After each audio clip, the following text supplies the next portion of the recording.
Lane Transit District meeting to order with roll call. Find my words. Susan Cox. Here. Michelle Weber here. Pete Knox. Here. Lawrence Green. Here. Heather Murphy. Here. Gino Grimaldi. Here. And Kelly Sutherland. Here. All right, moving into public comment. When called upon, you will be asked to come forward to the presenter table or unmute your microphone if attending remotely. Please begin by stating your name and whether you reside within or outside of Lane Transit District service area. Each speaker will be allotted a maximum of 3 minutes. Once your time is up, the moderator will ask in-person speakers to conclude or will mute remote participants. Disruptive behavior, including personal attacks, harassment, bullying, or intimidation, will not be tolerated. This applies to both those offering public comment and audience members. Board members will listen to all public comments but will not respond during the comment period except to ask clarifying or follow-up questions. Following the conclusion of public comment, board members may make statements in response to the feedback received. And our first speaker is Michael Aguilar.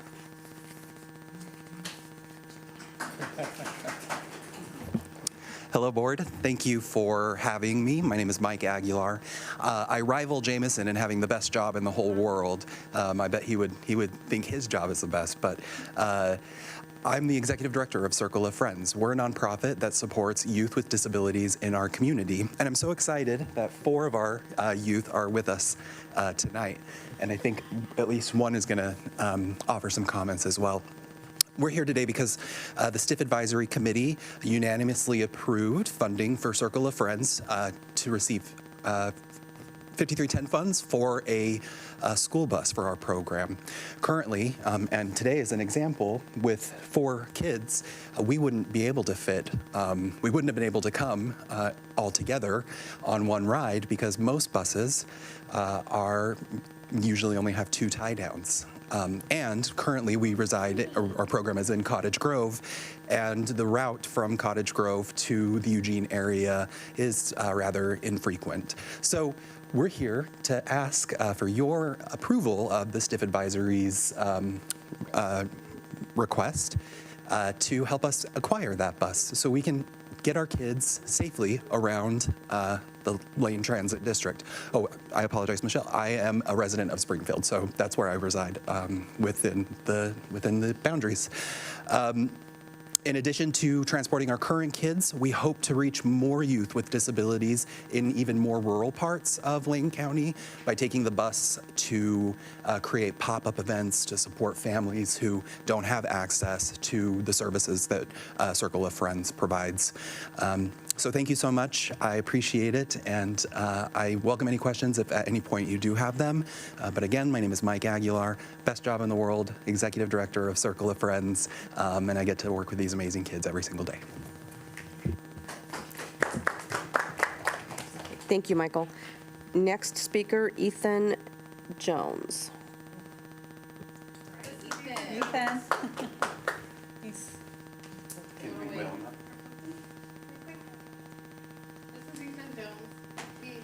I'm Tara, his mother, and we live in Cottage Grove. Oh, do I need to go over there? Yeah, if you could come over here with the microphone. Okay. Should we move again? Oh, yeah, if you give him a mic, he'll definitely talk. You have a lot to say, don't you? Yeah. Well, he's plugged into a machine, so. Well, he's plugged into his. Oh, is he plugged in? Okay. Yeah. So, my name is Tara. I'm Ethan's mom, and we live in Cottage Grove. And he has attended Circle of Friends for 3 years. And we are just hoping for a bus so that they can go on more field trips and do more exciting things that he deserves to be able to do, like other kids. Thank you. Next speaker, Tara Poindexter. Oh, sorry. You told me that. Moving on. Next speaker, Sam O'Brien.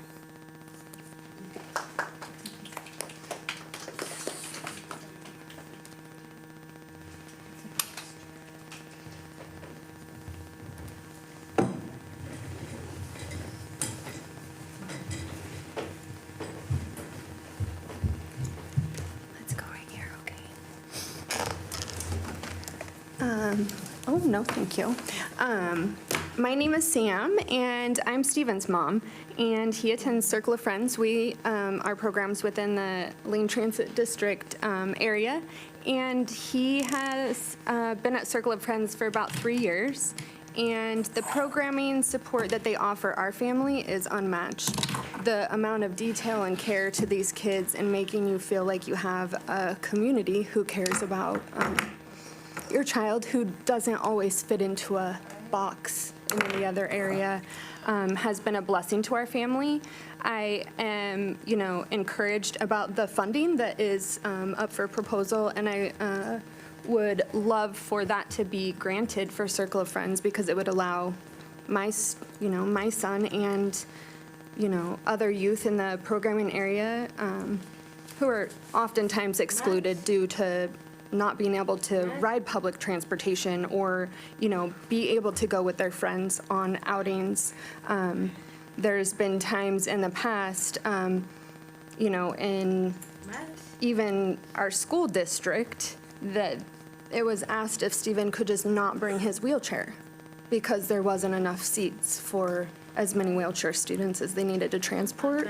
So I think it's important for a program like Circle of Friends is like stepping outside the box, encouraging these youth for participating and getting out and being included in their community. So we really hope that the funding is granted.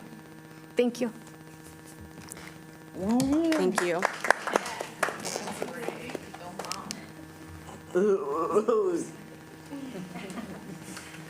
Okay, our next speaker is Jen Davis.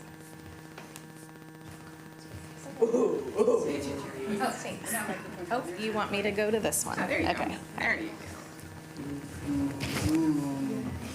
Oh, hi. My name is Jen Davis. I'm the one of the co-founders of Circle of Friends. So thank you so much. I live in the LTD service area. Thank you. Yeah. Thank you so much for showing your support to this grant that's being up for a vote. As you heard from some of our families, having accessible transportation would be really vital for just complementing the programming that we're doing in our in our current school site at Cottage Grove. I wanted to talk about a few things that reliable transportation would mean for our program. So school districts, just a quick little tutorial, school districts can contract with our program to provide special education services. And because the districts approve that placement, that means they'd be responsible for transporting the student to our program in Cottage Grove. But it would be utilizing their current buses that serve their whole district. So oftentimes that does limit them with how many buses their current districts need to bus the other students to their other school programs. They have limited drivers and limited aides, so sometimes the lack of transportation prevents students from attending our program. So I think that is something of note. Having accessible transportation, in the past we've partnered with Adaptive Recreation, and as Mike mentioned, they have... Play with my toy. Yeah, that's okay. Yeah, Addie has something to say. I love it. Speak, girl. Having reliable transportation beyond just the limitations of 3 tie-downs for wheelchairs would be so valuable. We have a partnership that had to end with Dorena School. We were going on Fridays to their Friday Fun Day, and I was able to take 3 students, but I had to rotate other students to be able to go do planned inclusion. So having a bus would allow us accessible access to a program like Dorena School, who we developed that partnership with, and we'd be able to take all of our students. Beyond just serving our school program, we could utilize this specialized bus to go out and serve, Lane County in other rural areas like Florence. So I know, just geographically, Lane County is very wide, and which means, we're serving Florence and, Cottage Grove and even north, but being able to take specialized services to these other rural areas would be a part of our plan. So with your support, we can not only serve our current students, but expand as well. Thanks so much for your support. Thank you.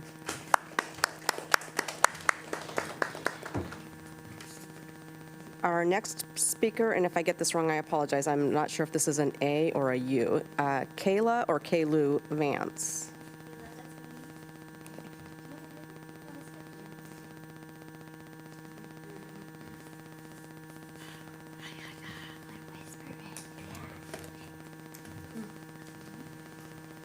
Okay, hello. I'm Kayla. This is my daughter, Addie. She's looking now for her caregiver. Where'd she go? Okay, I wrote some things down because I didn't want to forget these things. So I'm here just as mom, advocating for her. Kayla, real quick, do you reside within or outside of the Lane Transit District area? In. Okay, Yeah. thank you. Or I'm sorry, we just moved to Cottage Grove, so yeah. So that is why we are going to be attending Circle of Friends.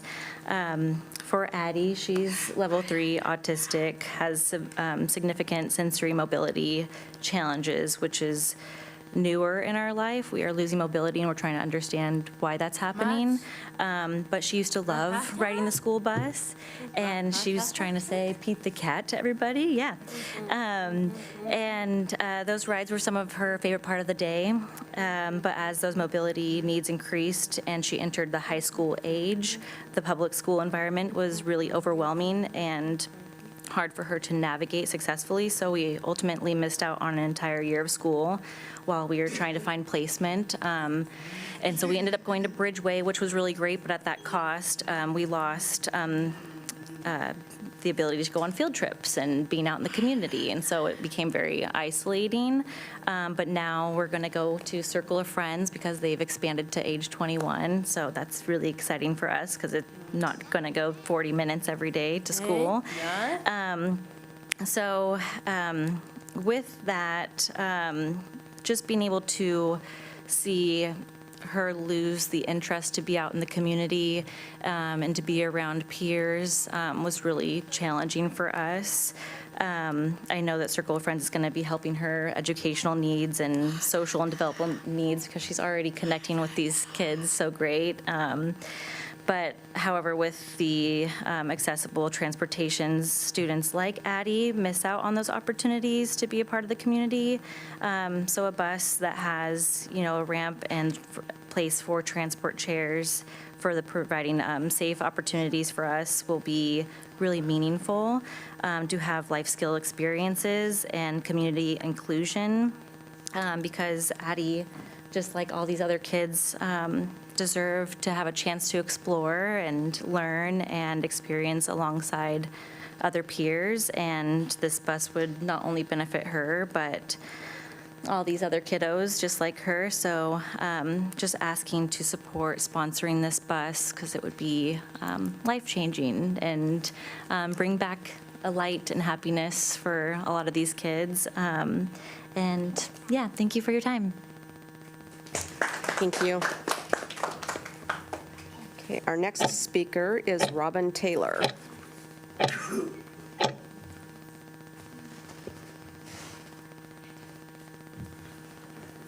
Hello, my name is Robin Taylor, and I live in Springfield, so well within the district. I am a lead paraeducator at Circle of Friends, and getting this bus would really be incredibly valuable to our students. Last year, we weren't able to go on any field trips besides ones that we could walk to because we didn't have any transportation. And this year, we were able to go to wildlife safari, which the children loved going to. They got to experience something outside of their world, and they got to do shopping. They got to practice going to just being in a different environment than their school. And as I've worked with kids with disabilities, really the real world examples and that experience is more valuable than anything we could really teach them in the classroom. Being able to go to a store and purchase something, being able to, we don't have a playground at our school, and being able to go to Amazon Park would be incredible for them because they don't have, that's pretty much the only park in our area that is adaptable and where they can actually go on the equipment. They could slide down, they could go on swings. We've also done splash pads, which they loved, and we would love to do more of those. Our partnership with Dorina, they've also offered to do a storybook theater for our kids, which is much more accessible than just having a teacher read a book for them. They could see people acting out the entire story. And our only barrier to that has been transportation. And we've also had a few students who their only barrier to attending our program was transportation. We had them all set up to come in. We were getting all our materials ready, all of our trainings ready, but because transportation fell through with the districts, that student wasn't able to come to our school. So getting this bus would also expand like beyond our kids that we already serve. We would be able to serve even more, and going out to those rural districts to provide services would really be valuable for those kids. I used to work with a kid in Oak Ridge, and there's not very many resources at all for them out there. So having a mobile bus that could bring activities and accessible art and accessible storytelling so that the kids can make their own books would really change their lives. So, thank you. Thank you. Let's see. Courtney Leonard.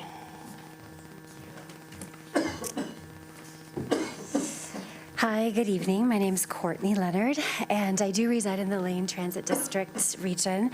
I currently serve as the board chair for Circle of Friends, and I have some prepared remarks, but I also just want to pause and say this is so beautiful, and I'm a little bit overwhelmed, to be perfectly honest, because I know what it takes to come out and to be in this space when we have a world that's not fully accessible for all of our kids. So just a moment to say props and thanks to all of the parents and families who came out tonight.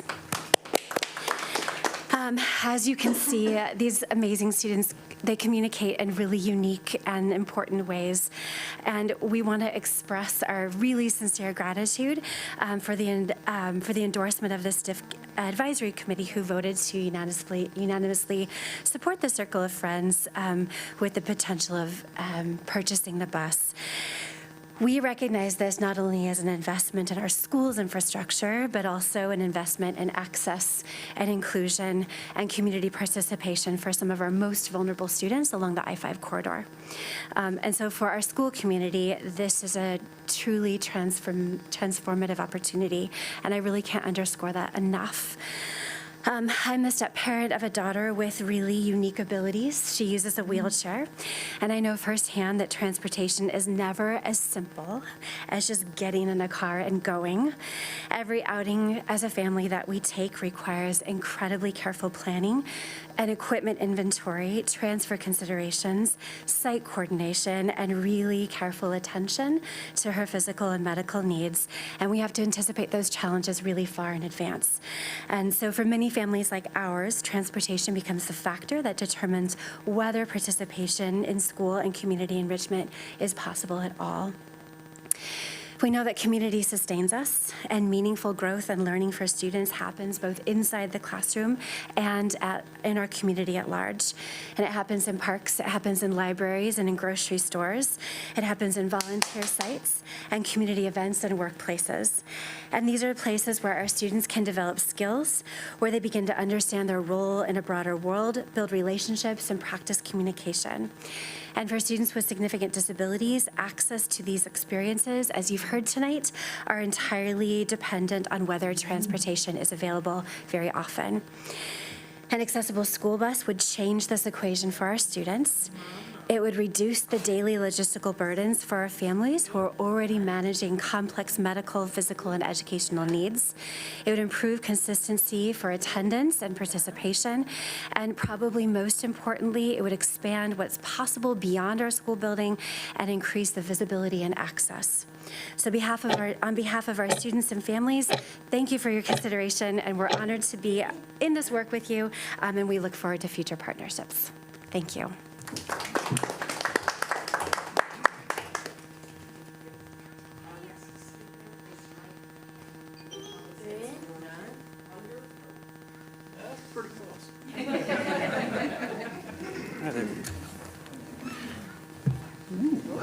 All right.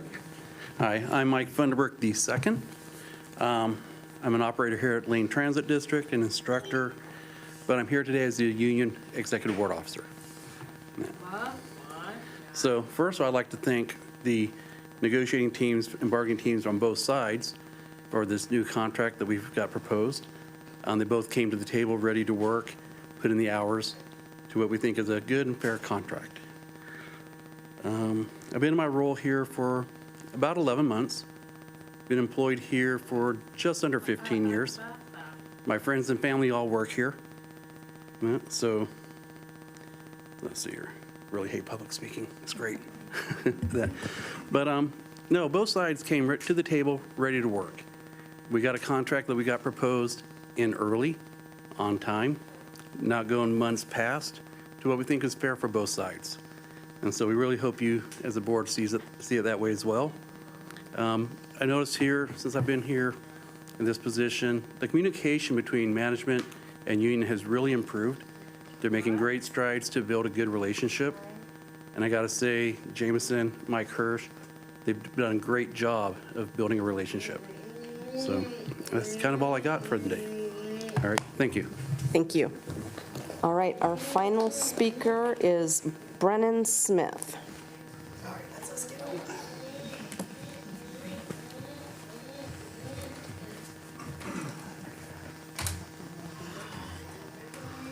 Michelle, while they're settling in, who's charged? So he really wanted to say something. Good evening. I'm Brennan Smith. This is Olivia Smith. We live in Cottage Grove, so in the transit area. Been at Circle of Friends for, I think, 3 years. Completely changed her life and our lives for the better. As somebody pointed out earlier, there's not really any way for these kids to like be on the bus together and go do something together. And these are all of her friends. And I think it's important that they all get to spend that time with each other. Sorry. And then just for future kids, you know, you don't really think about it until you have a child that is highly disabled, but it affects every aspect of your life. And anything that makes that easier, or potentially easier for other kids as well, so they can get out and do things. Unfortunately, Olivia is nonverbal, but she's still the most social person in our family, probably the most social person that I know. She really loves to get out and, you know, be in the sun, feel the wind, and just get to talk with people and meet with people. And I'd love for her and all these other kids to be able to do the same thing, and future kids as well. Thank you. Thank you. And we are now going to hear from Ethan.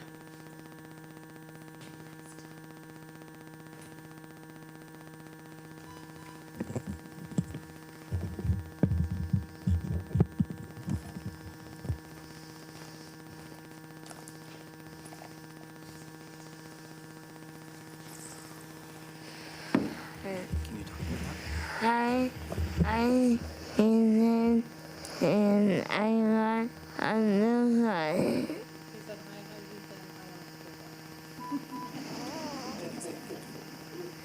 And Direct and to the point, I like it.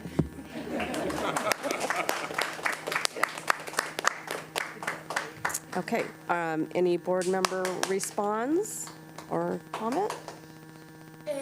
no. Pete? I just wanted to thank everybody who came out. I know this is probably a lot for you guys to do, and I've saw the Circle Friends stuff when we, because Gino and I are on the STIF advisory committee, and they did unanimously approve that. So, but thank you so much for coming in and talking to us. Any other? No? Okay. Well, thank you all for coming and speaking to us and sharing your kids with us. It's always, it helps to have the visuals, right? And to really be able to see what that impact and the difference that can be made here. So thank you. Next, we are doing board reports. I'm sorry. Oh, you have online. I always forget to ask about online. Sorry.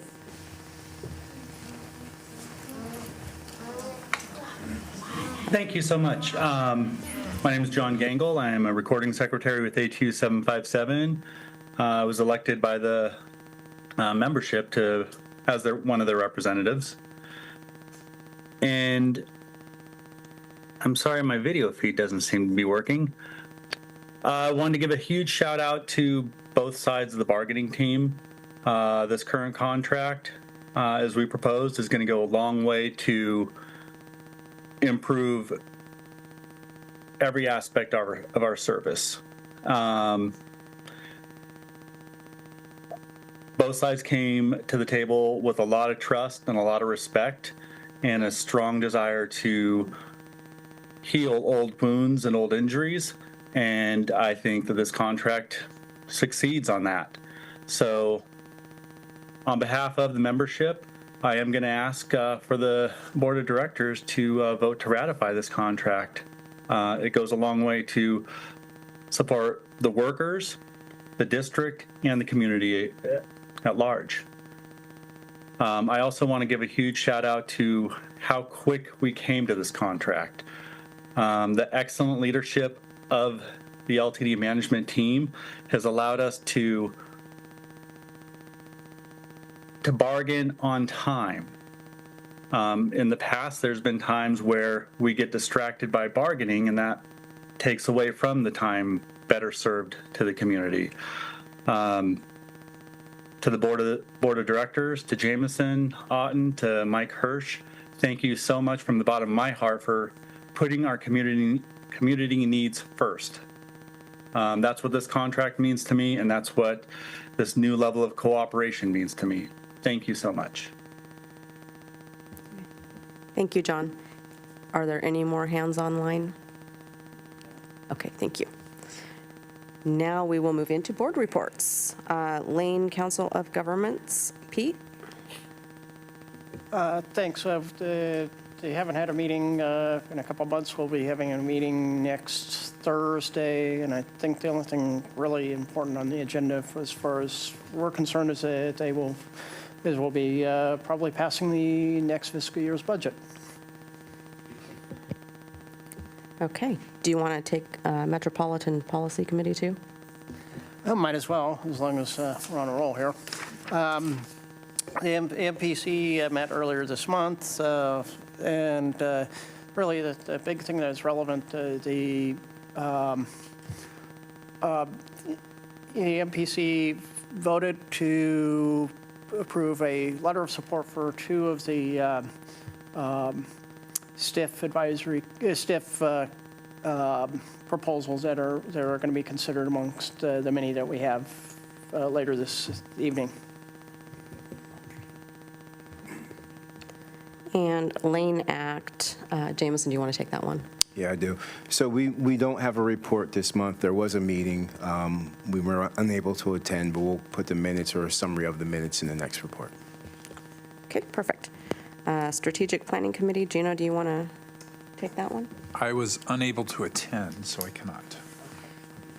Kelly, do you have anything to share with us for Strategic Planning Committee?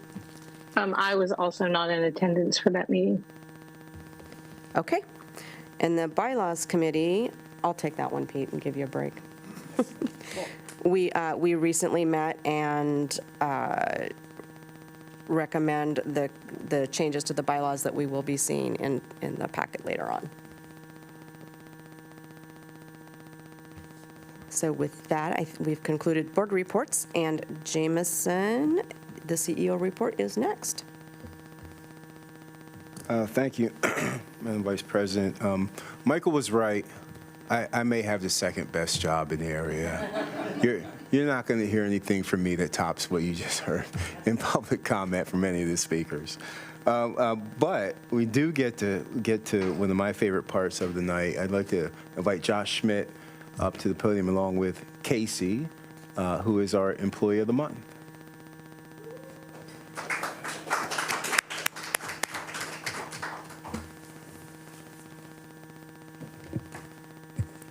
Thank you, board members, for allowing me to be here tonight. I get the great pleasure to present Casey Minnis as EOM, Employee of the Month.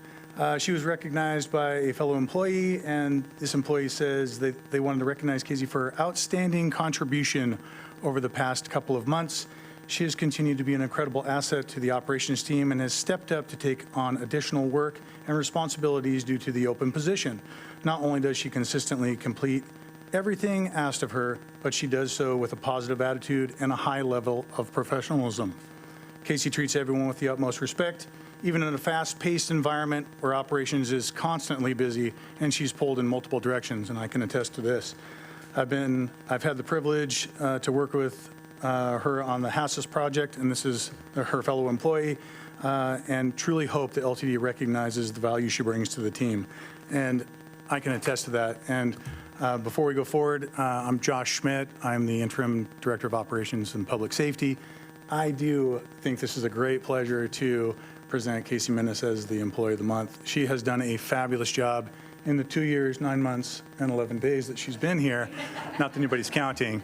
I truly have worked with her side by side on many projects. She does a great job, puts her all in, and as you can tell, that smile is there all the time, even under extreme situations. So, Casey, congratulations. Thank you. Thank you so much to everyone for nominating me for this. I really want to thank Eric Evers and Jake McCallum for seeing my potential in my interview. I really wanted to be here in any capacity that I could because it has a great reputation as a place to work. And then moving forward, Jake McCallum just set me up to succeed. Really gave me a lot of time to work with Julie, who's no longer in our department or at LTD. And they trained me thoroughly. It's made this transition without them a lot easier. Not to say that it's easy. I am the admin for over 200 people, so it's a lot of support that I provide, but I've been given a lot of great support, and that includes Josh and many other people in our department. They fuel me every day. The people I work with side by side, the operators, the stories I get to hear about the work they're doing on the road, the incredible hard work that they do in addition to our public safety officers just carries me every day, so thank you.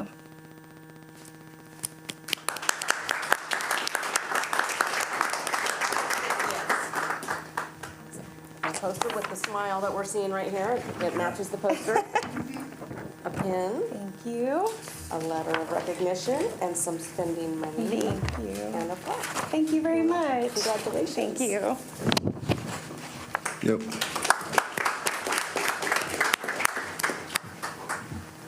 One thing I'd be remiss to not add, Casey's one of those people, that smile is there all the time, like Josh said, even during the construction for the OCC. So business doesn't stop, right? The buses hit the road, whether we're in little modular trailers out front or whether we're in brand new facilities in the back. And Casey was one of the key people to make sure that we kept running no matter what the circumstance was.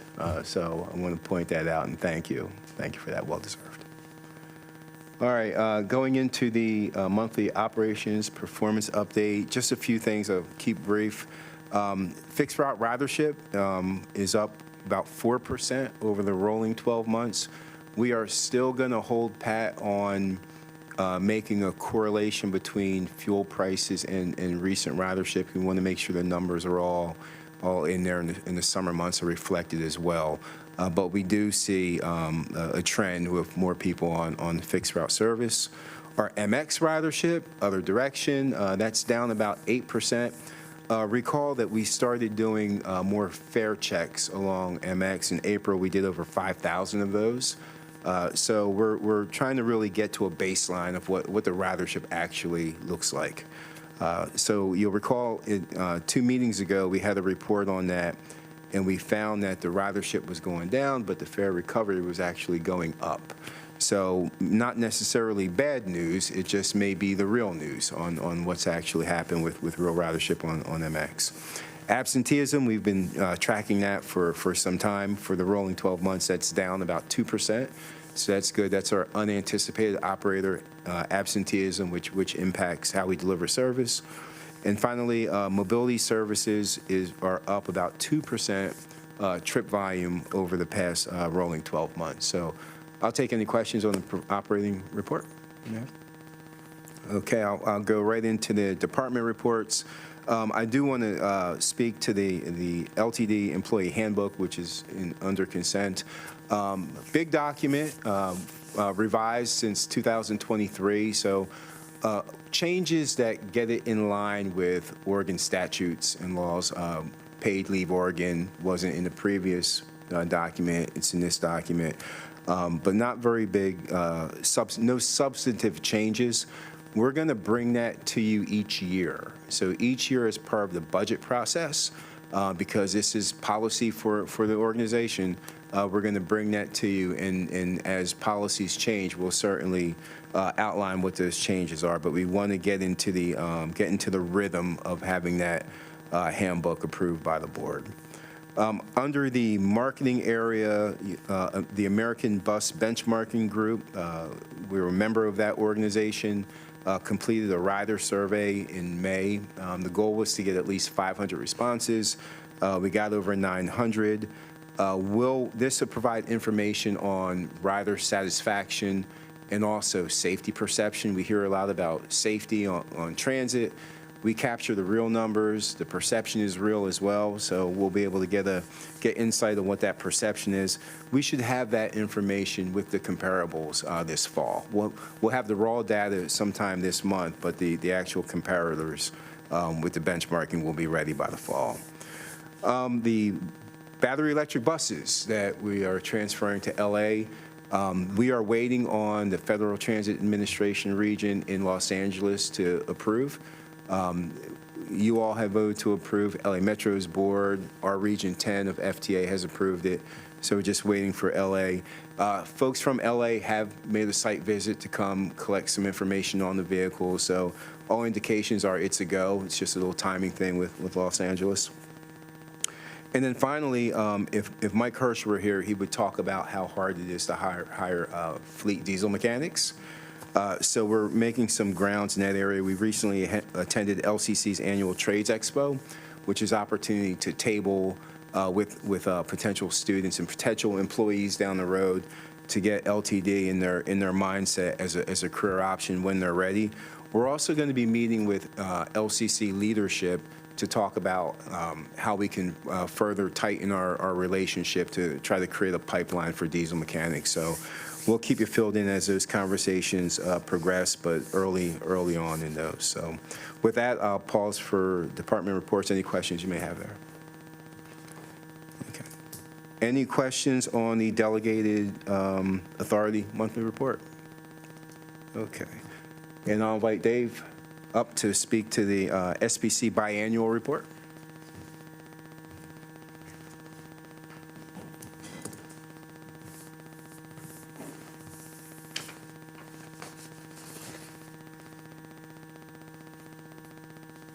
All right. Thank you, Jameson. Good evening, board members. Dave Roth, Director of Mobility Planning and Policy. So since we had a couple board members absent from the last SPC meeting, you will get the notes here from that meeting in my biannual report. So as a reminder, we come back every 6 months and provide an update on what the SPC has been up to. And so I'm here to share the most recent 6 months update. So we'll start with our January 15th meeting at the beginning of the calendar year. We had several items for that meeting. The first one, we had a presentation by Oregon Department of Transportation staff on their new capital investment development process. So this is a new process that ODOT is implementing within their agency. And the reason it's important for us is because we have a vested interest in the types of projects that they're investing in within Lane County.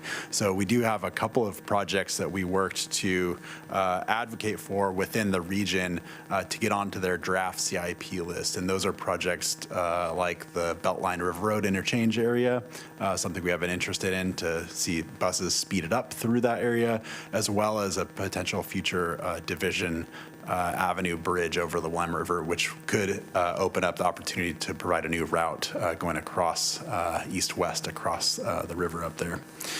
The next item in January was our fixed route bus stop ADA assessment project. This is a project being managed by Randy Stoudinger, who's one of our project managers here at LTD.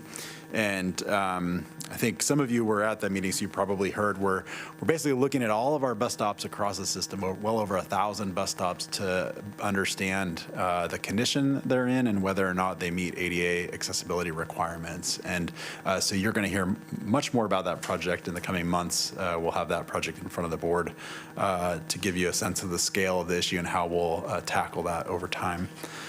The next item, we talked about a potential pilot program that could serve communities that do not currently have fixed route transit within their neighborhoods. So these are, in particular, some of the neighborhoods that lost service during the pandemic within our service area.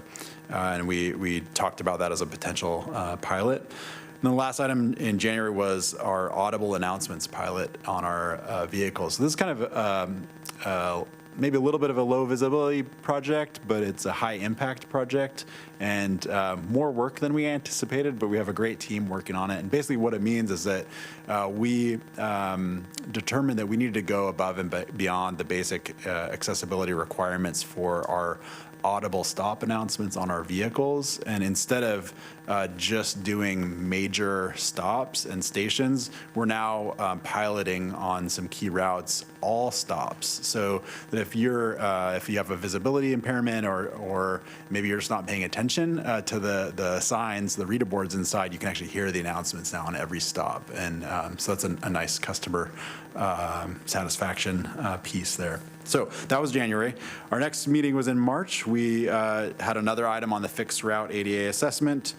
We also covered the coordinated plan update. So this is a plan that you will hear about more this late summer, early fall, where we'll bring it forward for adoption by the board. In May, we talked about our transit and shared mobility study. So this is the transit bike share project that we're actively working on. We're participating in a study that's funded by ODOT to understand how we can most efficiently and effectively think about combining and integrating bike share into the transit portfolio. And we're making pretty good progress there. I'll just note that we recently released a request for information to understand what's out in the marketplace right now for equipment to make a future capital investment in new equipment for the region. Also in May, we covered our fixed route service policy, which I'll talk a bit more about tonight. So I'll reserve that for later. And then finally in June, our last meeting this month, on June 2nd, we had guests from the University of Oregon who shared their recently adopted transportation plan for the U of O campus. And there's some really interesting opportunities for coordination or better coordination with the university to better support students and faculty getting to and from the U of O, especially as they continue to downsize the amount of surface parking available on campus. They're going to need other modes of getting around and getting to campus there. Then finally, we had a last update in June with SBC on the coordinated public transit human services plan, and we brought to them the final draft plan in June for their review, and from there it comes back to the board for adoption, like I said, later this summer, early fall. So with that concludes my report on what we've been up to with SBC so far this year, and I'm happy to take any questions if you'd like. Questions? I don't see any questions. Thank you for sharing. Yeah. With that, we'll conclude the CEO report. All right. Monthly finance report, Pete. Thank you, Chair. You'll find in the packet the finance report of generated by our CFO. It's dated at the end of April. The big deal with this one, actually two things I'd like to highlight. Number one, that we are kind of rounding the corner into the end of the fiscal year, which will be the end of this month. And what's shaping up is that things are what we're actually doing and what the budget actually says are beginning to look very much in line, which is a good thing. The other thing is that we've had a little bit more payroll tax revenue than we initially expected. Not a lot, but it's enough to that it's a good thing. I guess our economy is doing well here. And that should conclude my report. Thank you, Pete. All right, consent agenda. Do board members have any items they want removed? Okay, then I would entertain a motion. I move to approve the consent agenda as presented. I'll second that. Okay, we will take a roll call vote there. Susan Cox. Yes. Michelle Weber, yes. Pete Knox. Yes. Lawrence Green. Yes. Heather Murphy. Yes. Gino Grimaldi. Yes. Kelly Sutherland. Yes. Okay, that passes unanimously. And that takes us to board action items. And Jameson, I'll turn that one over to you. Thank you, Madam Vice Chair. The first item is adoption of resolution number 2026-06-17-18, Leadership Development Services. You heard the presentation some time ago about the Leadership Development Program that we launched over this past year. This item takes us into year 2. I invite Wendy Frisbee to the podium to speak to this topic. Good evening, Board. So as you guys know, we had Andrew here earlier this year, as Jameson shared. Our program started in July of 2025, where we brought Andrew and Susie Lentz on board. They talked to the chiefs and talked to us more about understanding how to know yourself to lead yourself, and really started a process with us to really help develop the chiefs into better leaders. And so, as you guys recall, we brought that to the board in August and did a little bit of the mapping with you guys. And then we expanded that in August also to our pulse groups. So the pulse groups are a group of about 40 individuals here at LTD that were selected based on their just ability to provide feedback and have a love for the district and wanting to help make sure that we were taking the direction that they wanted to see. And so they were able to provide very crucial just feedback about what's going on in the district, what the culture was, areas of feedback where we could improve, and just changes we can make to processes. In January to this, we also added a pilot group with the directors where they were learning more about the Leadership Academy, that kind of plays into what we're going to go into for next year. But this Leadership Academy was a pilot program that we were using to have the directors kind of test it out for us. This Leadership Academy is actually going to be delivered to our staff now. The directors will be coaches of that, but more to come on that in a moment. But the directors actually took that training and got feedback back to Susie and Andrew to get us now to where we are now, where we're ready to enter into year 2. What all that pre-work and why I'm mentioning that is it really helped to lay the groundwork of where we are now. There's so much that we've, I think, changed in this organization. We're stronger as leaders. We see the great comments from the ATU this evening about how great it was to work with leadership here. And I really feel like this is a culture that we have definitely improved upon and just making it a better place to work for all of our employees. There's a lot of other hard work that, as you guys well know, that went into that, but this was a piece of that puzzle. And so what we're going to do is looking into year 2 is we really consider this more of the growth year. So we really have kind of made a lot of changes. We've had a lot of growth. We want to continue that growth, but we have to make sure that those foundations are still solid. So what will happen in year 2 is Andrew and Susie will still come in. They're going to help be coaches to the chiefs. We're going to add a coaching group for the directors to do the same type of work. And instead of the chiefs just having separate sessions with just Andrew and Susie, we're going to combine those that allow the chiefs for part of the day, the directors for part of a day, and then a combined group. We found that that really helps kind of move the needle quite a bit in some of those tougher discussions. We're going to refresh the Pulse group. It's going to bring, I'm not thinking we're going to do another 40 people, but another group that's going to bring new highlights and new feedback that we maybe don't have from this other group to make sure that we're still growing in the right direction. Are there any blind spots that we need to hit? And learning more from that. But the biggest piece of that is that Leadership Academy that I was just teaching or talking about. And what we want to do is take that concept and actually bring it to the organization. The directors will be coaches to their teams that are taking this, and it just helps to bring this consistent language to the organization. Part of this also includes an emerging leaders pathway, which is very exciting. Something I've wanted to do here for a few years now, and start to develop those new leaders that are coming into LTD. You know, we have great staff here. Let's develop them up so that they can be our next leaders and give them all the keys to be successful. We want to continue that valuable feedback that we're getting from the Pulse group, keep on making improvements as we go along, and just, you know, keep on evaluating our processes and procedures to make sure that we are becoming that employer of choice, which is definitely one of our goals. So for that, it's going to be a $295,000 ask for this agreement. And so I will ask if you guys have any questions. Any questions? I don't see any questions. Okay. So I would entertain a motion.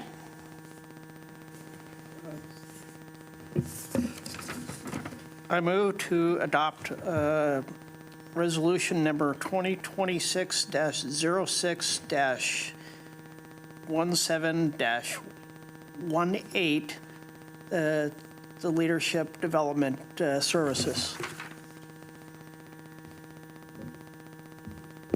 Second. Thank you. All right. Roll call vote. Susan Cox? Yes.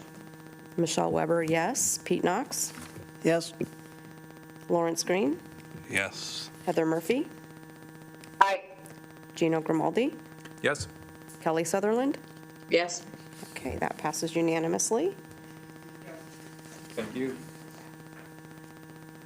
Next item, Madam Vice President, is adoption of resolution number 2026-06-17-19, fixed route service policy. And we'll invite Dave Roth back to speak to this item.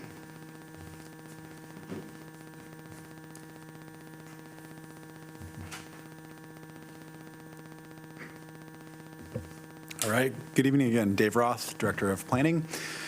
I'm here tonight to bring forward for adoption the revised fixed route service policy. So I'll go through a very brief presentation. I'll be happy to answer any questions afterwards. So go ahead to the next slide, please. All right. So a little bit of background first. The FTA requires transit agencies to develop and maintain service standards and service policies as a condition of federal funding. So the way that we do that is we house those within our fixed route service policy.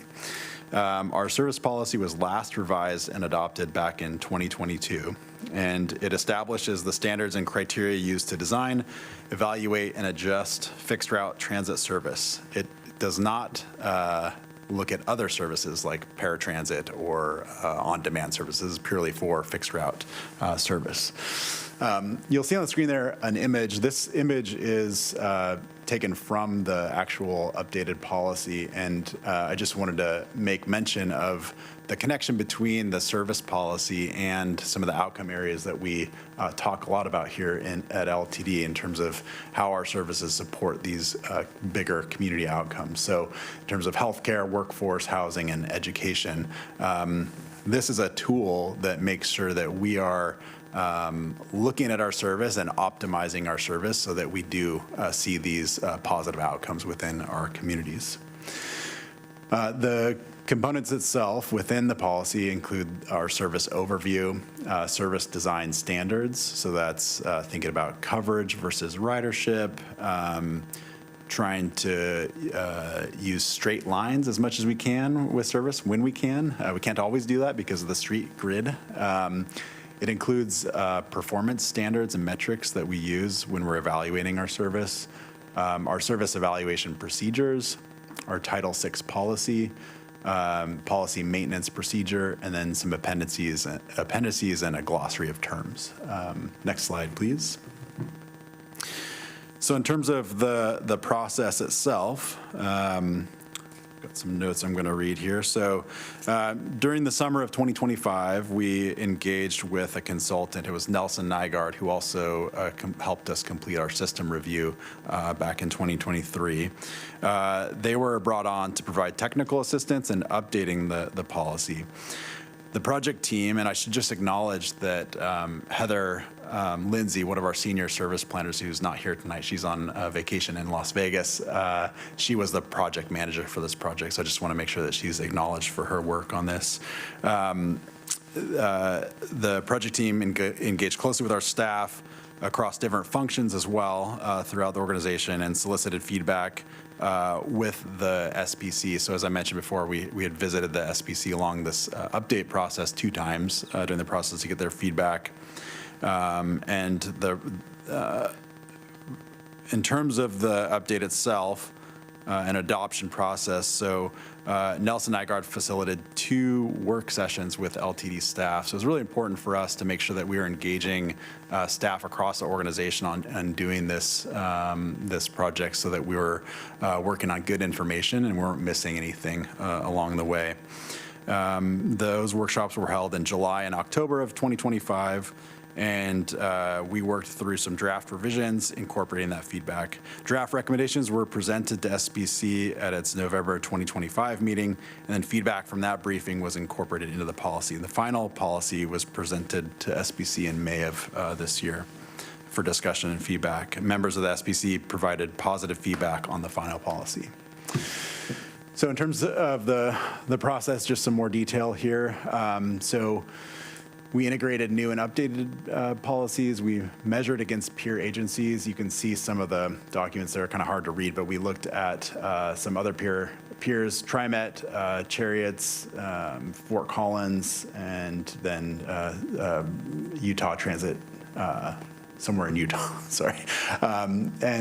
We refined the fixed route categories and performance metrics, and then refreshed the policy design and graphics. So one of the big goals of this project was not just the update itself with the technical terms, but to make sure that this document was something that was legible by the public. And so we worked pretty hard at making sure that this was a document that was really accessible and easy to understand for the public.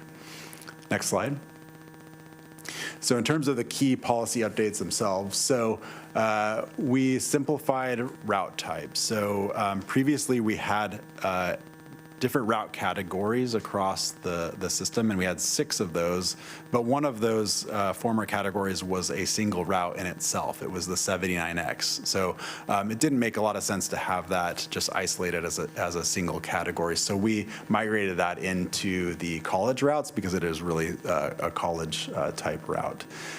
We made some changes to the route productivity threshold. So the previous policy looked at an average across each route category in terms of performance rather than a flat just threshold across that particular category. So we removed some of the math that was required to look at the performance of individual routes and made it just a lot more simple to understand for those using the tool.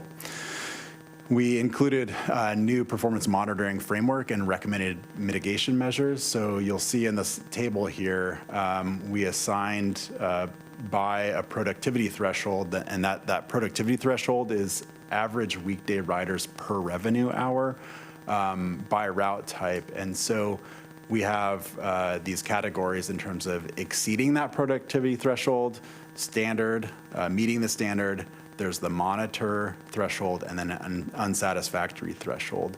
And so as we look at the productivity across the different route categories, we can look and say, this one is not quite meeting the expectations. It might be in that monitor category, and it gives us clear direction on the types of mitigations that we might do if it's not meeting the expectations for route productivity. So that might be a marketing campaign to try to drive ridership, other tools to communicate with our riders, and then you go on down the list and you introduce larger mitigations. So you might actually think about increasing the frequency or even adjusting the route itself to try to hit other locations where we might generate better productivity. You'll see a couple of the route types down below, community and rural. They have a not applicable under the monitor threshold, and the reason being is that those types of routes, we just expect them to have lower productivity anyway because they're more of a coverage type route rather than a ridership generating route. So those ones we're a little bit less concerned about in terms of that monitoring threshold. We simplified and provided more accurate frequency and headway ranges. So this is telling us what we should expect in terms of frequency by the different route types. So for example, MX right now is at 10-minute headways, 10-minute frequency.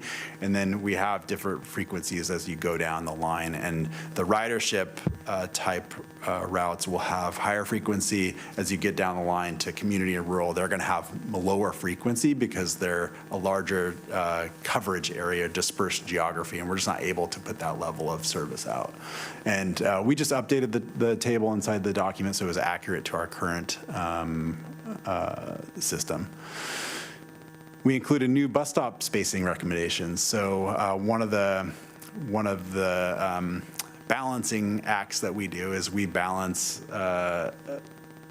basically speed and efficiency of our service versus access, and that plays out in terms of how far apart our stops are spaced. So if you have stops that are spaced really closely together, that equates to a slower service, slower buses, less reliable buses. If you space them further apart, it equates to more reliable buses and faster service, but the trade-off there is that you might have fewer stop amenities and you require longer walking distances for people to access our stops. So the new policy lays out a framework for how we think about bus stop spacing and bus stop rebalancing. So that's something that we might apply in a network redesign project or introducing a new route. It can help us understand what's the optimal spacing of a stop. And a big component of that is public engagement. And it gets back to our communications framework work that we've done in the last couple of years to make sure that we're really clearly communicating to our community, our riders, the impacts and the trade-offs of these types of decisions. Getting close to the end here. Then we also included updated and compliant Title VI language and definitions. We were missing a little bit of information in there, so we've added that back in to make sure we're compliant with FTA regulations. And then finally, we updated the definition of a major service change. The previous version had a little bit too much objectivity in terms of what was defined as a major service change, and the new policy is, too much subjectivity. The new policy has more objectivity in terms of defining what a major service change looks like. So I believe that's the end of the presentation. I will mention that this is a living document. This isn't something that sits on the shelf. We do use this as we're going through our bid cycles, and typically we have larger changes in terms of our service in the fall every year. So we have 3 bid changes, 3 service changes across the year, maybe some minor tweaks in the summer and fall, and then summer and winter, and then in fall is when we introduce larger changes. So this really has more applicability at that fall time frame. So happy to answer any questions you might have. All right, any questions? Wait, is there? Okay. Heather, go ahead. Hi, Dave, thanks for all of this work. I just have a question, maybe a little more abstract, and first a comment. One of the most frequent subjects of communication from within my district is about fixed routes, changes to fixed routes. And so just for the record, if you could very quickly just answer, how is input from the neighborhood or community groups incorporated? Just to have it down for people so that they know. Yeah, that's a great question. So we collect feedback throughout the year. We have a system for documenting customer and rider input throughout the year. And we look at that when we get to those bid changes. And as I mentioned, typically the fall bid is where we would make more substantial service changes. So as we're getting into that, we look at the feedback that we've received throughout the year. We also go back to our established service or system review, which lays out the roadmap for how we implement changes over about a 3-year period. So we make changes on the sort of the fall bid. We have a roadmap for that sort of 3-year time frame, and that particular planning process goes through a lot of public engagement and public input. So we collect feedback throughout the year. We go through larger planning efforts to know when we're going to make more substantial changes. And we're doing that right now with the system review. So that's still a live document for us, and it carries us through at least one more year of service changes. And then so the next layer on top of that is the long-range mobility plan, which we just kicked off, which is Connect 2045. And that's an effort that we would tackle probably every 5 or 6 years. We'll do a big push for community engagement and community input. And that way we can hear from broad swaths of the community, and we can have those conversations about trade-offs and where we direct our service and our limited resources, to be frank. Yeah. Great, thank you. I did have communication that someone in a district had applied for that when it opened, so thank you so much for that. Gina? I'm having a difficult time understanding what the impact of adopting this policy is. And part of a little bit of a concern is, okay, if I vote for this tonight, 3 months down the road, you say, well, that was the result of, we implemented this policy. And I'm having a hard time visualizing what those changes might be. Yeah, I mean, this is a highly technical document, and it is something that is the primary audience for this tool really is our service planners. So it gives them objective standards for how they do their work and think about the service. Again, one of our goals was to make this document more legible and accessible by the public. And I think that is a big benefit of where we've gone with this now, where the previous document was not an easy read, and it didn't include graphical elements. To your question, though, is I don't see substantive changes in how we do our service planning as a result of the changes that are implemented here. The one that we will have bigger conversations about, to be frank, is the bus stop rebalancing. And really the key here is that it lays out how we do that. And it requires us to do a lot of community engagement. So that's probably the most substantive policy change that we have in here. So down the road, if something changes out there in the system and we as a board don't like that change, are we confined by the fact that we had just adopted a policy that created that change? You would have full visibility to the rationale for the changes as well as the connection to the service policy. There's no hidden objective here. This is a required policy we have to maintain every few years. So this is a standard update. Okay, thanks. All right, any other questions? No? Okay, thank you, Dave. And I believe there's a motion. Yeah. Okay. Yeah. So I would entertain a motion. I move to adopt resolution number 2026-06-17-19, adopting the 2026 LTD fixed route service policy. Second.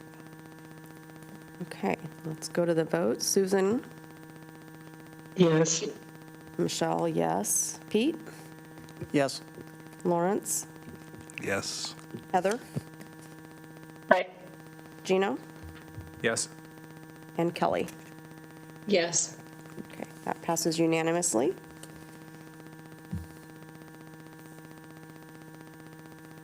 Next item.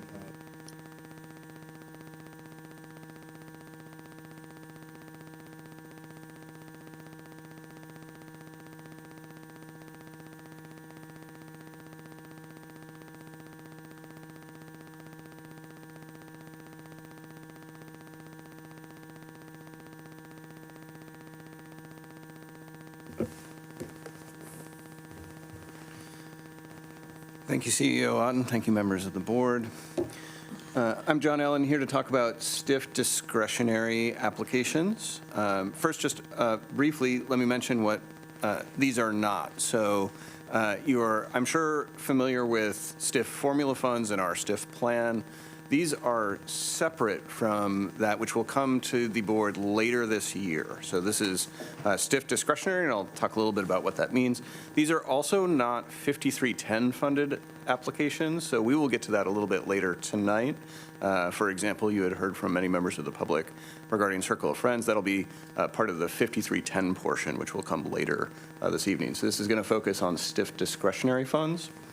The stiff discretionary process, there's a few changes this biennium. This is a competitive grant process. So whereas stiff formula funds come to us as the qualified entity and stay within our area, we are not entitled or guaranteed to any stiff discretionary funds. These are applications that we make to the state, which then get reviewed, and there's a process upon referral from the board where it would be reviewed at the state level and awards would be made on a statewide basis that aren't necessarily unique to our area.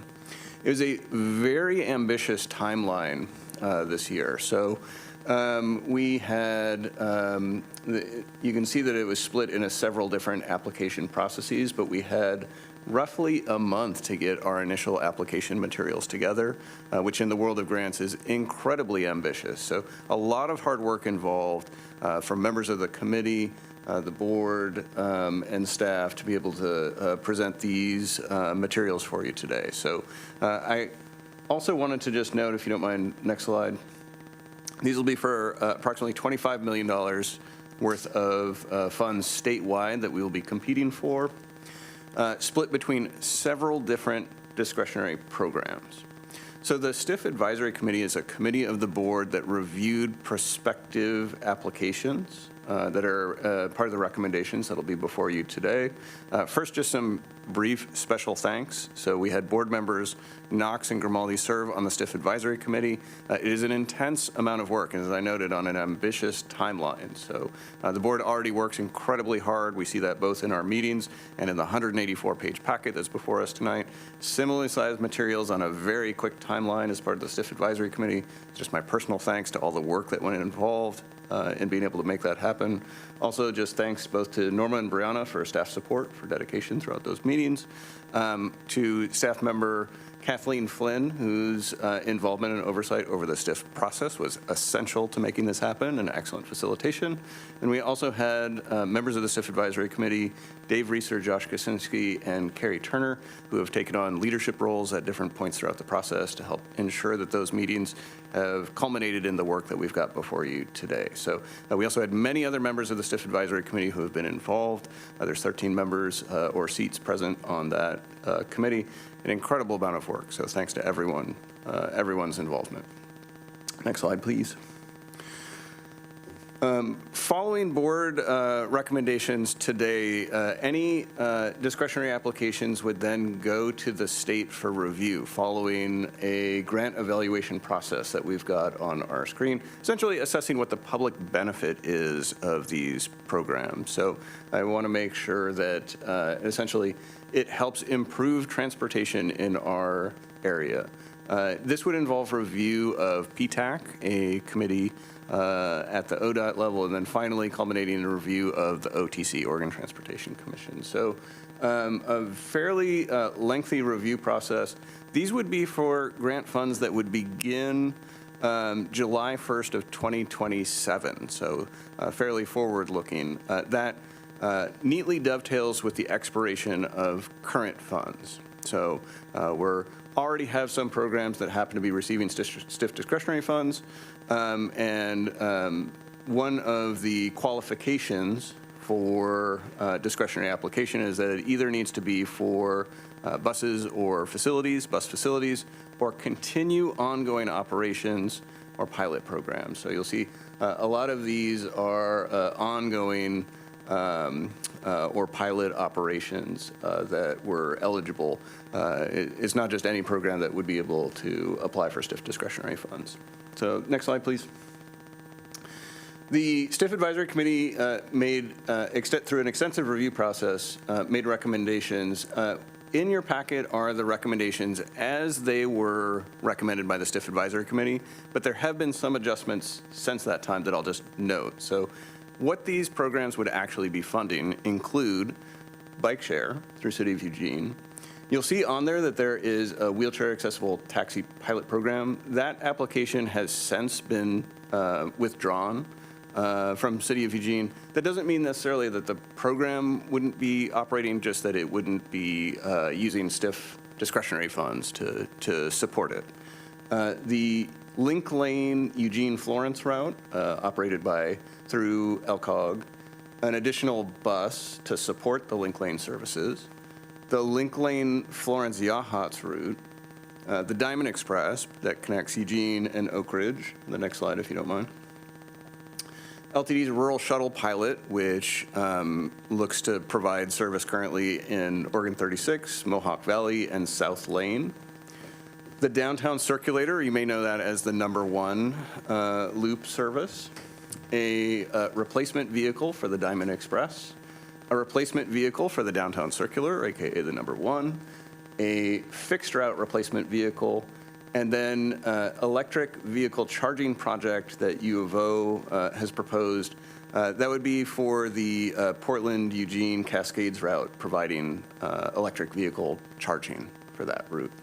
So all of those applications received that review. All are considered for, with the exception of the wheelchair accessible vehicle program, put forward before the board's consideration as part of a resolution to be able to provide those applications to the state for their consideration. So just to reemphasize, even though regardless of the board's approval or decisions around these applications, they'll still go through a statewide discretionary competitive process. So we may not be guaranteed any funding for any of these programs, but board's approval would allow us to compete. So next slide. Went through very briefly, but opportunity for any questions from the board about either that process, the programs themselves, or any other questions. Otherwise, we would look for a motion towards a resolution. All right. Any questions? Pete? Not a question, but I just wanted to add on to what John has already said, as having lived through the STIF Advisory Committee process, and I got to give staff a lot of kudos this time around. Either I've done this too many times, or it's gotten a lot easier, and you guys have got it really organized better. But it is a lot of information. The advisory committee did approve unanimously all of the projects that are before you, and they asked some good questions, but I personally will be voting yes on this. So. Okay, thank you, Pete. Heather? Thank you, and thanks for everyone for the work on this. I guess I want to back up and ask one question. I heard you say, John, that not everybody can apply for these funds. So is that fully filtered then through LTD, even the ideas of the projects? Maybe I missed that. So that's a great question. There is guidance that the state provides. So ODOT publishes a stiff discretionary handbook that notes the different types of entities that are qualified to apply. So that could include public transportation provider, someone who's essentially providing services to the general public. So there's some limitations on who is eligible to apply, and there's also some limitations in this cycle on what types of projects are eligible to apply. So they typically need to be for ongoing public transportation operations projects or pilot programs that public transportation has put forward, or they need to be for buses or bus facilities. Thank you. Susan? I just wanted to add my appreciation to all the hard work. It truly was an ambitious effort, and everyone really rose to the challenge. I appreciate it very much. Okay. Don't see any other questions. Would entertain a motion? All right, I moved to adopt resolution number 2026-06-17-20, adoption of the approval of the fiscal year 28 STIF discretionary and STIF inter-community funds recommendations for submission to ODOT. I'll second that. Okay, we'll call the vote. Susan? Yes. Michelle, yes. Pete? Yes. Lawrence? Yes. Heather? Aye. Gino? Yes. Kelly? Yes. Okay, passes unanimously.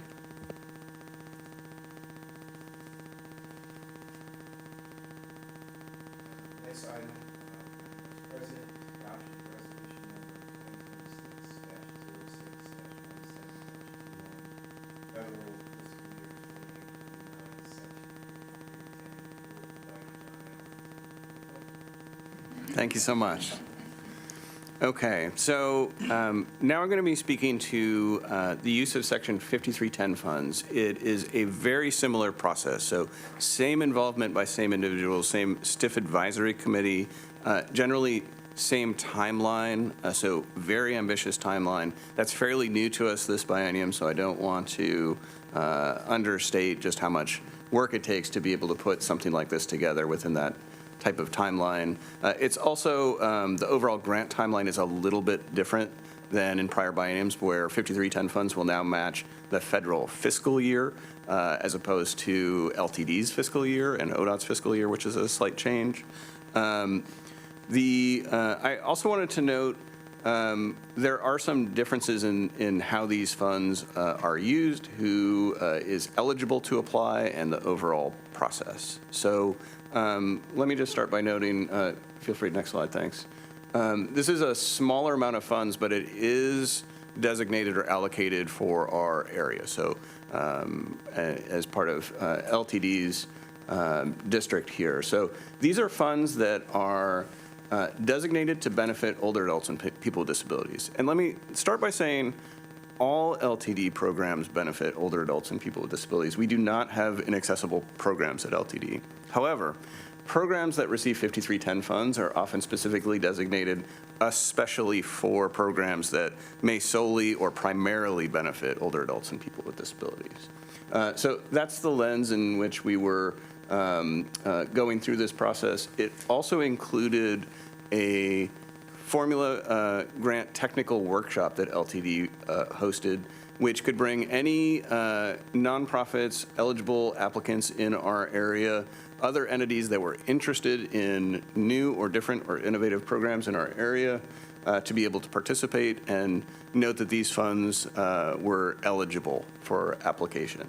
I will say that's an incredibly tight time frame for any organization to be able to supply application materials, but we were able to open that up to the general public and ensure that any interested entity had access to information, support, and was able to apply.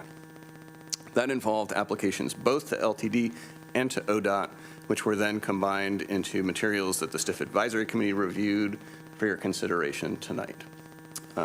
Next slide, please. The STIF Advisory Committee uses 3 main priorities to be able to choose how to allocate these 5310 funds, and these are based on the lane coordinated transportation plan and our 5310 project management plan.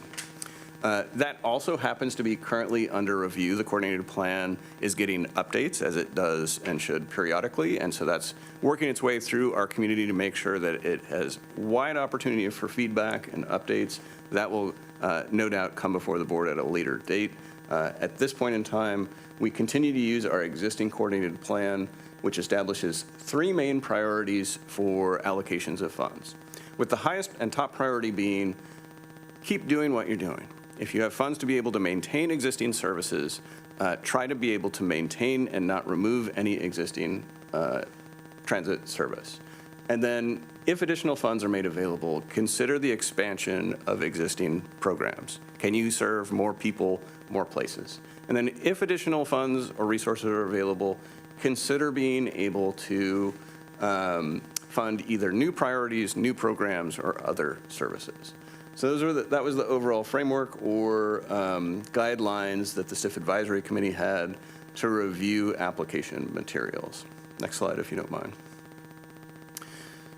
So we were able to receive application materials from Circle of Friends, and that was for a very specific type of vehicle that would include additional wheelchair mobility device securement stations than a typical bus loadout. So on one of our 40-foot or 60-foot buses, we typically have 2 available securement stations for mobility devices. This would be a very unique configuration that would have up to 10.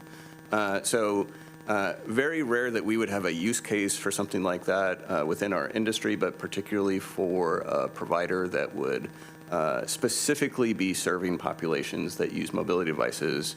It creates a new type of option, which was reviewed by the STIF Advisory Committee and unanimously recommended to include in the recommendations before you today as part of the resolution. Next slide, please. These are the recommendations themselves. You'll note a couple of changes that we've made as part of the STIF Advisory Committee's work. So staff originally came forward with recommendations based on maintaining existing service levels and existing programs. We moved some money around to accommodate the Circle of Friends vehicle purchase, so that would go towards increased asks as part of the STIF formula process, which would come before the board later this year. So noting that where there are match funds or STIF formula funds, those are just estimates based on what we would anticipate for future asks in a process. None of that is locked in or otherwise. That would be something that the board would review at a future meeting, but just noting our estimates for overall program costs and what we would typically estimate our need would be under the existing programs. That also moved some funds out of our Crucial Connections and Veterans Transportation Program, so you'll see that they have $1 associated with those asks. The reason for maintaining $1 is so that we have some flexibility if we need to move money around. If we're able to come in under budget on a project, we would still be allowed under the 5310 program to be able to shift funds in there to essentially backfill if we had any extra. As this, we are required to use the entirety of the funds in the allocation period in which the grant agreement is made. Next slide, please. So with those as all the programs, we have all of the advisory committee's materials included either linked or in the packet themselves in the board. So anyone that wants to get into more granular detail on that process, we have access to all those materials available to you. But in the best I can at a higher summary level, I'm happy to answer any questions. Otherwise, we'd look to make a motion on a resolution. All right, any questions or comments? I do have one question. Okay, go ahead. Would Circle of Friends own the bus, or would LTD still own the bus? That's an interesting question. So the way typically that works in these types of grant agreements is that ODOT usually maintains primary ownership on the title, whereas LTD is typically listed as secondary, and then that's leased to a third party, usually for a nominal fee, I think historically about $50 a year for use of the vehicle. And the maintenance of the vehicles, the responsibility is LTD or Circle of Friends? Those details typically get worked out both in a combination of grant and leasing arrangements, but LTD and ODOT both maintain an interest in making sure that vehicles are properly maintained, and there's a lot of federal regulations that come along with the use of 5310 funds that get incorporated into any of the agreements. Okay. Do these children and families use rideshare now at all? Rideshare? Is that an option for them too? I think that's at a more technical level than I can typically speak to. We do happen to have Circle of Friends staff in the audience if we wanted to get into additional detail. I'm really only able to speak at a high level to the program. Okay, thank you, John.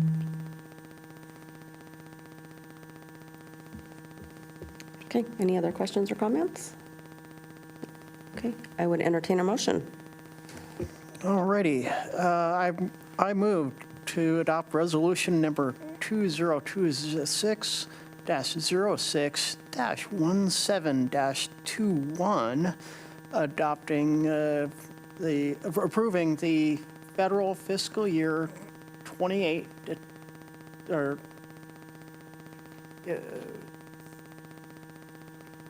to 29, section 5310 proposals. Second. Okay, thank you. We'll call the vote. Susan? Yes. Michelle, yes. Pete? Yes. Lawrence? Yes. Heather? Yes. Gino? Yes. And Kelly? Enthusiastic, yes. Okay. Unanimously passes that one as well. And the next item?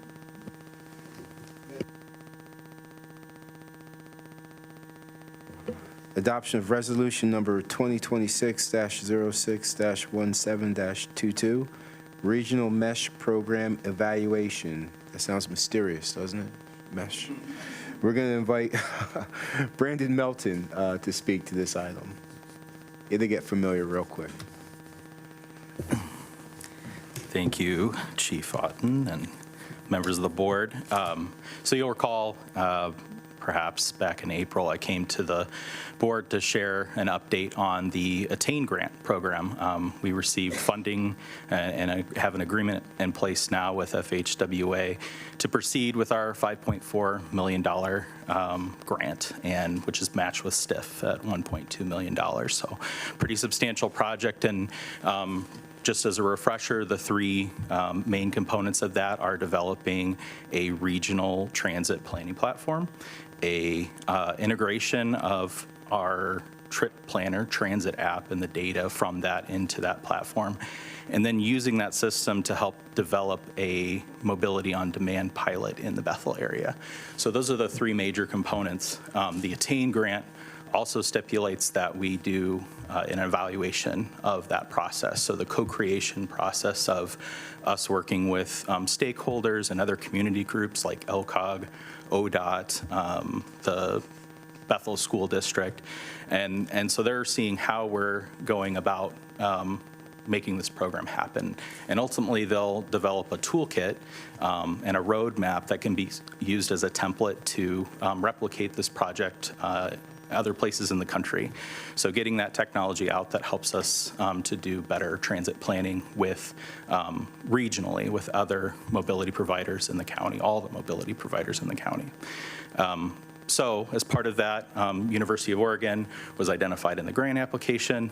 They're uniquely positioned to do an independent evaluation, which we need as part of this. And so the resolution here is authorizing us to enter into an intergovernmental agreement with UO to conduct that evaluation. I'm happy to take any questions. Any questions? Okay, I don't see any questions. Thank you for the presentation. I will entertain a motion. Okay. I move to adopt resolution number 2026-06-17-22, authorizing the chief executive officer to enter into an intergovernmental agreement with the University of Oregon for the purpose of delivering an independent program evaluation of the regional mobility enabling service hub project. Excuse me. I'll second that. Okay, we'll proceed to the vote. Susan? Yes. Michelle, yes. Pete? Yes. Lawrence? Yes. Heather? Aye. Gino? Yes. And Kelly? Yes. Unanimous approval. Next item. Thank you. Next item is the adoption of board bylaws. Kristen Denmark is on Zoom. There she is. Hi. Sorry I couldn't be there in person. Can you hear me okay? Yes. Okay, good. So I will keep it brief. I'm happy to go over a little bit of an overview. In the past year or so, we have updated all the committee bylaws. So we worked with the bylaws committee to do that. And then those all came to the board, I believe, late December of last year. And so the kind of last thing that was left was the board bylaws. We recently went with the bylaws committee to go over some updates, a lot of which are just changing the formatting and structure of the committee bylaws, removing kind of redundant language and updating some staff titles. I did go section by section and list some more substantive updates, and I'm not gonna I'm not gonna recite all of those. I'm trying to scroll on my computer here while I'm presenting, so give me just a moment. I just wanted to call your attention to a couple larger ones or more significant revisions that we got feedback from the committee and wanted to flag for the board's attention. In section 4B, the language was changed to require a consensus of the majority of the board to form an ad hoc committee. Previously, it was unclear whether just the president could do that on their own. In practice, the board, the entire board was asked about an ad hoc committee, and so the bylaw committee wanted to follow the kind of past practice. And let's see here. In section 5, we had a discussion about this with the bylaw committee. And ultimately, the bylaw committee followed the kind of recommendation that I put in there, that generally remote attendance would not be permitted for executive sessions unless the CEO determines it's desirable or necessary. If anyone from the LTD side appears at an executive session remotely, then the media also has a right to attend remotely. If no one attends remotely from the LTD side, then the media has a right to attend in person. Of course, if a quorum can't be reached, we would allow remote attendance. And so the bylaw committee thought that was something that should be adopted and directed me to include that in the bylaws. And I think we probably just have one more change that I wanted to flag. And of course, I'm happy for any questions. In section 8, there was some language in the prior bylaws that conflicted with state law requiring indemnification of board members. It had some pretty narrow language about when indemnification of board members was allowed and when it wasn't. And there's a statute that requires indemnification in most circumstances, unless the board member has met a pretty high standard of malfeasance in office or willful or wanton neglect of duty. There are a lot of cases that cite this statute. And so in talking to the bylaw committee, I recommended that we just follow the language of the statute in our bylaws. And hopefully we never need that section of the bylaws, but if we do, it's really going to be an analysis based on the facts and circumstances at the time. So those are the major summaries. There's obviously some other changes in there, but I don't want to recite the memo. And then we're also recommending, in addition to updating the bylaws, at a later meeting, we would do two things. We would repeal Ordinance 52, which really just has rules that mimic what is in public meetings law. And it's really not necessary anymore, that ordinance. And then the board governance policy manual should also be updated and brought to the board for future adoption. So those are the major summaries, and I'm happy to answer any questions if you have them. Any questions? Heather? Kristen, I'm sorry, I didn't quite understand the part about the executive session because tonight we will be remote and on that, so I'm not clear. Sure. So a lot of several other governing bodies in town have been adopting this recently, and so it came to my attention. And so it would obviously be a board decision if you want this in the bylaws. It would prevent, board members, or like I'm attending remotely tonight, from being there. So there are times when perhaps a board member would attend the regular meeting remotely, but then they wouldn't be able to attend an executive session. So that's the con, is that it could limit some board members attending because they're not able. If you adopt this, then the default would be that you don't attend remotely. On the other hand, the concern is that the media has a right to attend. They can attend in person. They can attend remotely. There's a lot, it's difficult sometimes to identify the media when there's not a face on the screen, and there's a really broad definition of media under Oregon law. And so there's some concern about media attending remotely, and will they, they're not supposed to report on what is said in executive session, but will they? And so if someone's there in person, you can see their face, they can identify who they are. And so it's something that more governing bodies are adopting. It's not a law, it's definitely a policy decision. And then if we were in a case like this where, hey, we need board members to attend remotely to make a quorum, or like there's a presenter, Jameson would know that, and he would be able to say, oh, we're going to hold it remotely. But if we adopted what's in the proposed bylaws about remote attendance, then the default would be only those in person attend. And so that's definitely a policy decision for you all, but after talking to the committee, that's what they were proposing to adopt. Okay, I guess there have been, correct me if I'm wrong, but there have actually been executive sessions that we were called to where we were remote. Many of us, or if not all of us, were remote. Am I inaccurate in that? I understand what you're saying, but. Mm-hmm. Yeah, I mean, I don't recall. It's very possible. And this wouldn't prevent it, because the CEO could say that we need to have that. So that's why it says necessary or desirable, like necessary for a quorum, or just if it's convenient or some other reason.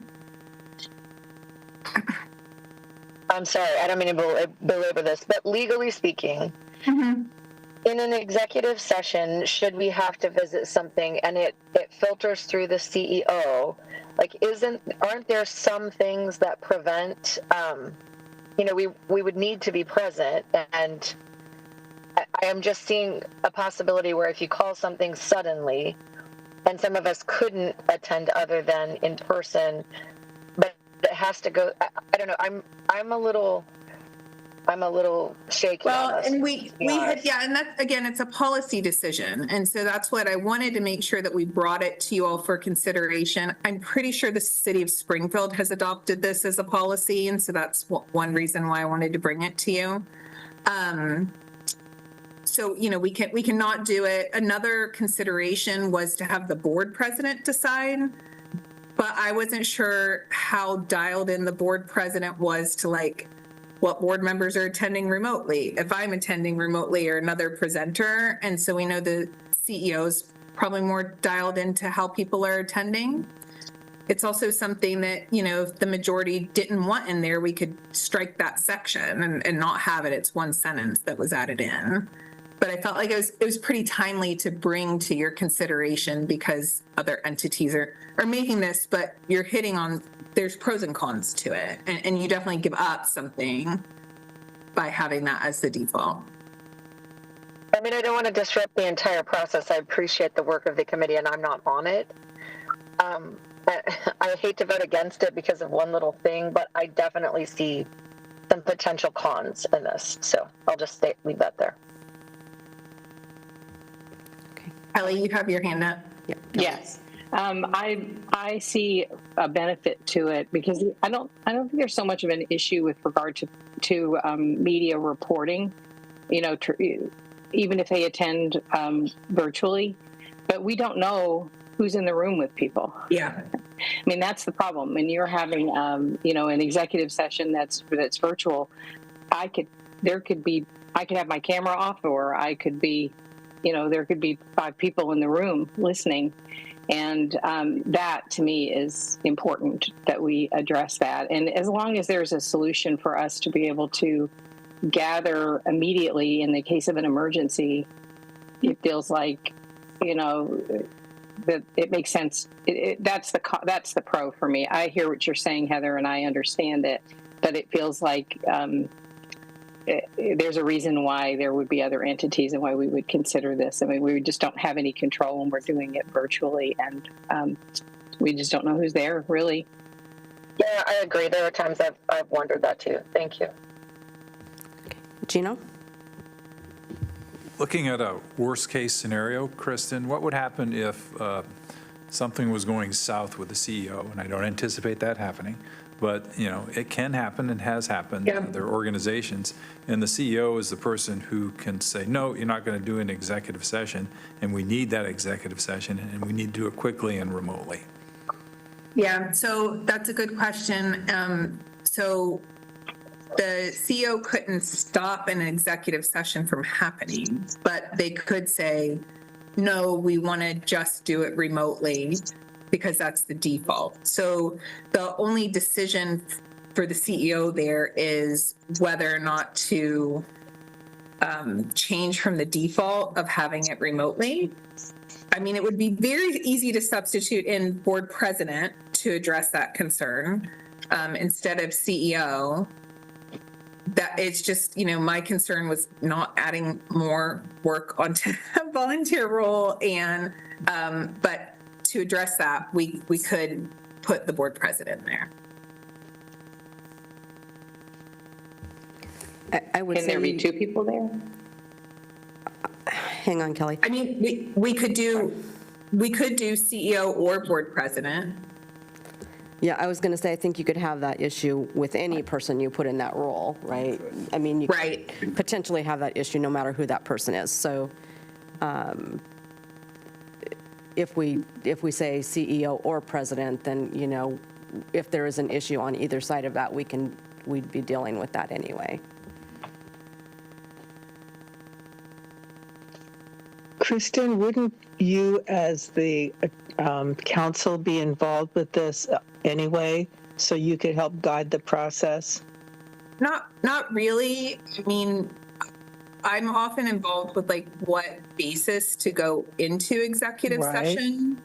But, you know, whether people are attending remotely, I haven't known about that up to this point.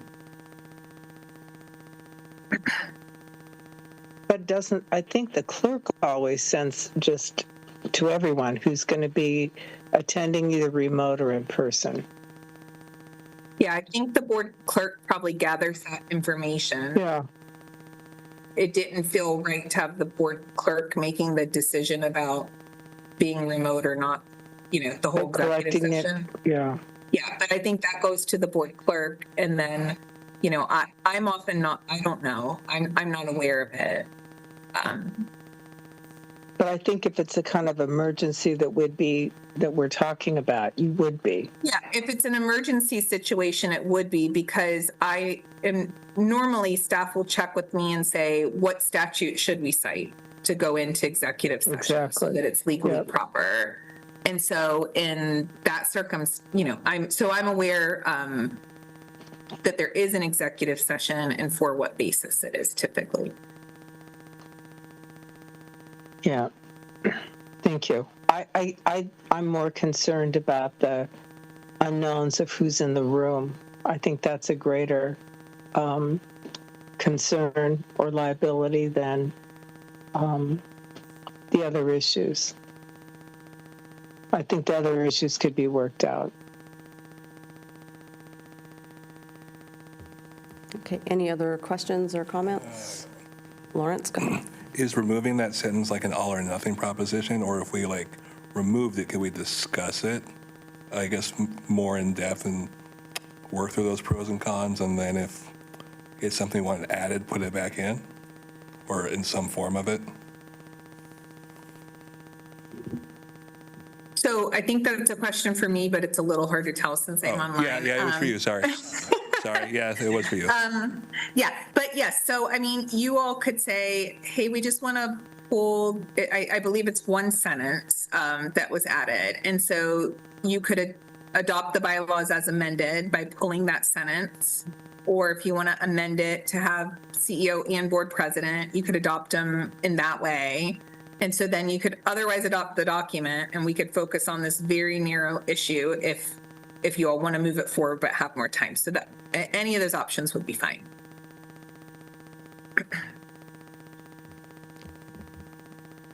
Kelly, go ahead. I'll just share that I would prefer to either leave it in or add board president or CEO. And I would not be in favor of striking it. I think it's a good option for us. I agree with Kelly. I think making sure that we're keeping the integrity of an executive session is important, and I think we can work around any of the scheduling concerns as far as remote participation and whether that is appropriate for that specific meeting. I think, the confidentiality of an executive session, you don't know who's in the room. And I just think it's really important that we acknowledge that.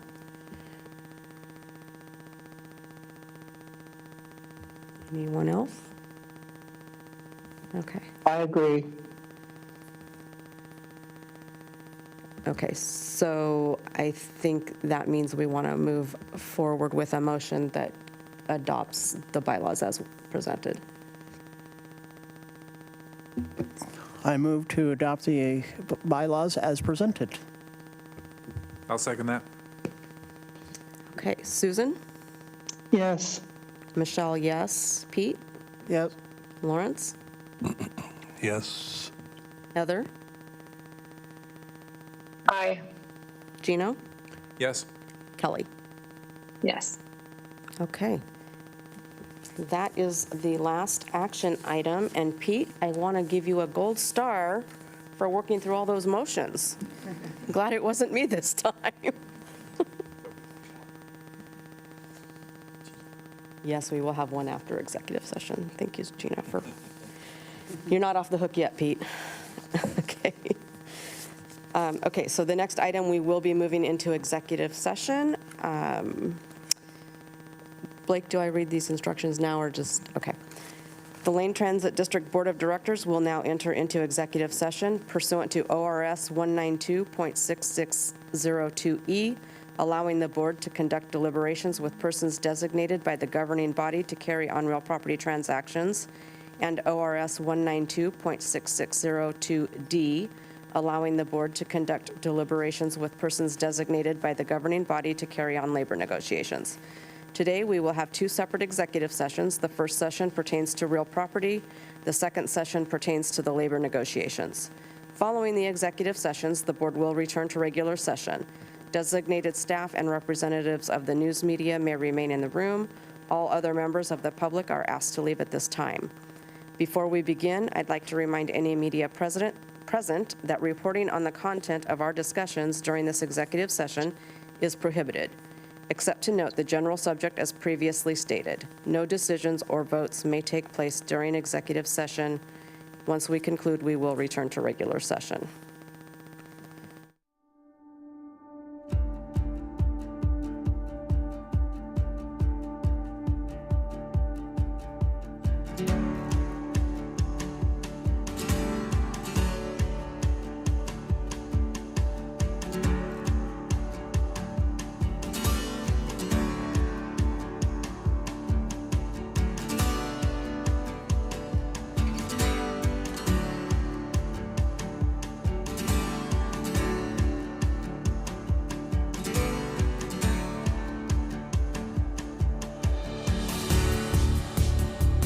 District Board of Directors is now in executive session. The date is June 17th, and the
our final item for the evening is ratification of ATU 757 contract. Are there any questions? Okay, I would entertain a motion. All right, I move to adopt resolution number 2026-06-17-23, approval of the contract between Lane Transit District and the Amalgamated Transit Union, Division number 757, main contract. Second? All right, we'll call the vote. Susan? Yes. Michelle, yes. Pete? Yes. Lawrence? Yes. Heather? Yes. Chino? Yes. And Kelly? Yes. Okay, motion passes unanimously. That is our final item for the evening. We are now adjourned.